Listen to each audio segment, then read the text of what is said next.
Hey guys, Dimitri here. I thought I'd do a quick little update here, not because I've hit 2,000 miles, but because I got a little time here, and I want to talk a little bit about performance of my 2015 WRX. I'm at a point where I feel like I know this car well enough to speak to its performance at this point. I have about 1,800 miles on the odometer, and I have to admit, I got some good things to say and some constructive things to say. Why don't I just start with one of the things regarding performance that we all care about: acceleration. This car has a very spirited acceleration. When you hammer it in first gear, and I want to define hammering it though, because my friends make fun of me because my form of hammering it is giving it like 40% throttle. I don't even think I've seen my throttle response go up past like 45% since I've owned the car. But I also feel like you don't have to get the difference between 40% and 100% isn't that much of a difference. And that's kind of one of the things that I don't really like about the car. So I've learned. I'm used to owning turbocharged cars that the more throttle you give it, the more exciting it gets, the more rewarding the acceleration gets.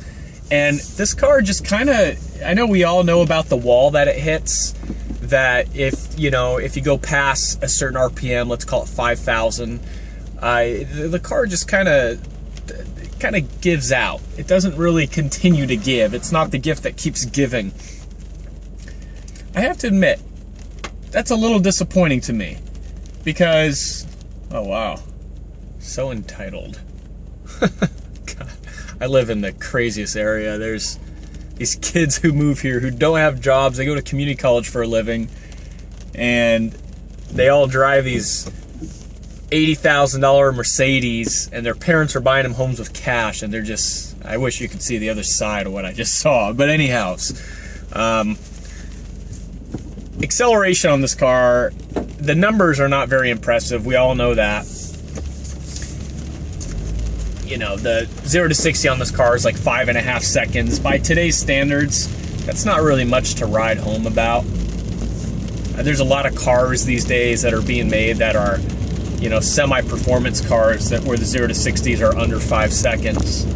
I wish that went for this car. I know a lot of people online say you can hit 4.8 seconds if you take it to 60 in second gear. Obviously, the outgoing model was slightly quicker 0 to 60 because it was a 5-speed. This is a 6-speed.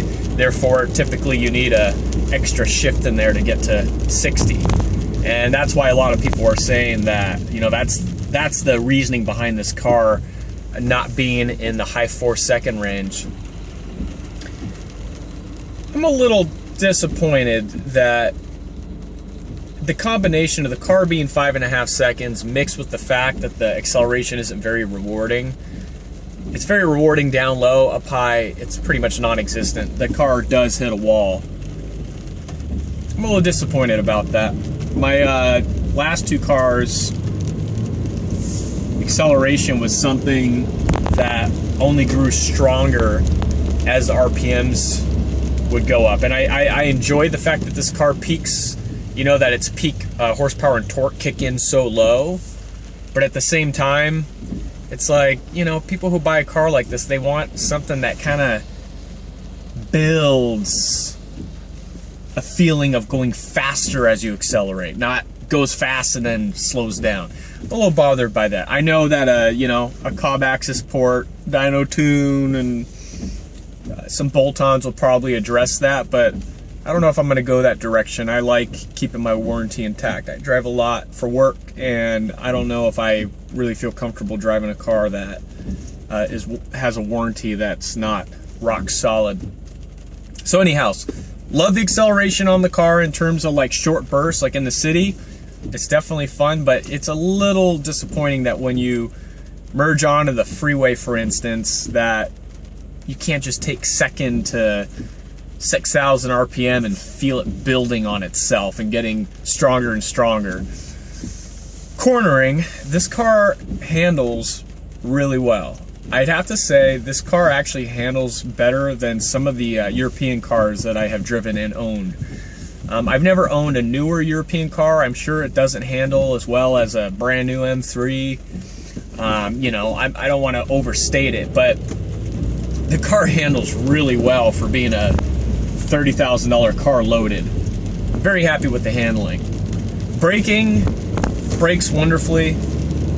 I have no complaints there. It is a little, the brakes are definitely strong, but they don't feel really sporty.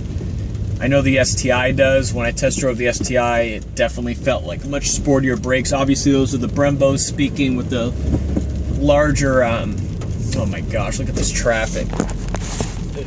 That's crazy. That's no good. So, acceleration, you know, it's fun, but it's not very rewarding. Cornering, very rewarding. Handling, whatever you want to call it, very rewarding. Braking, no complaints there.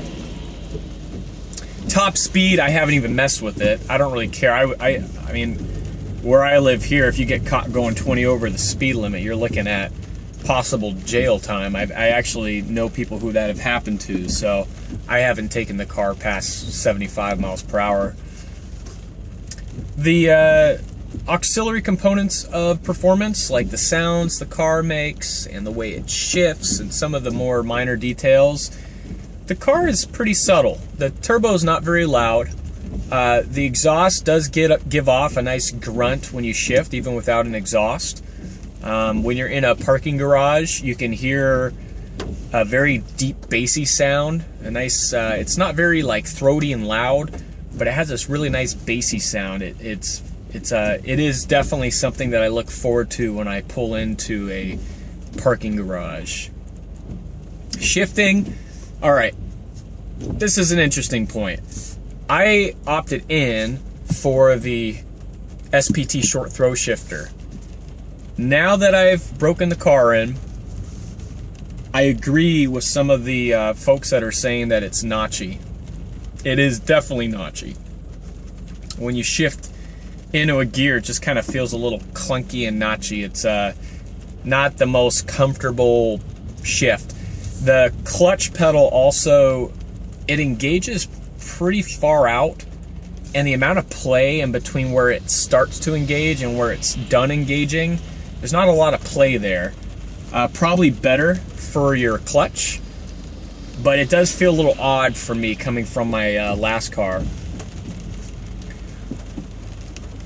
The other thing I've noticed about the car in terms of performance is that it's not really,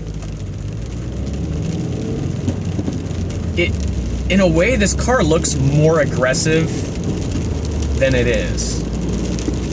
When you look at the front end of this car, I was out with a friend the other day, and he's never really acknowledged Subarus as being sports cars. I know there are people out there that are like that.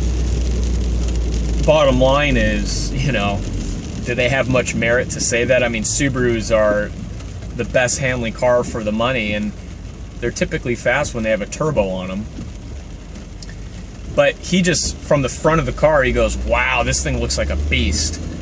And then when he came in and he kind of felt, you know, a little second gear pull, he thought it was quick, but he said it looked a lot meaner than it actually makes out to be, which I agree with. I kind of like it, though. I'm really still enjoying the car, guys. I'm just trying to play devil's advocate. I'd love to hear your guys' thoughts. I haven't seen any videos online yet of actual quarter miles, people taking the car to the track and running a stock quarter mile. The publications say we're about a 14, high 13s. It's not very fast to me, but I'd be interested to see what people are achieving at the quarter mile after a tune and some bolt-ons. If anyone knows where a video like that lives, please let me know, because I can't find anything yet. But anyhow, it's just a quick update. Wanted to go over my performance impressions thus far. And yeah, let me know if you guys have any questions. And if you find a video of a modified 2015 WRX doing a quarter mile, please Let me know where it lives. I'd like to see it. Thanks, guys.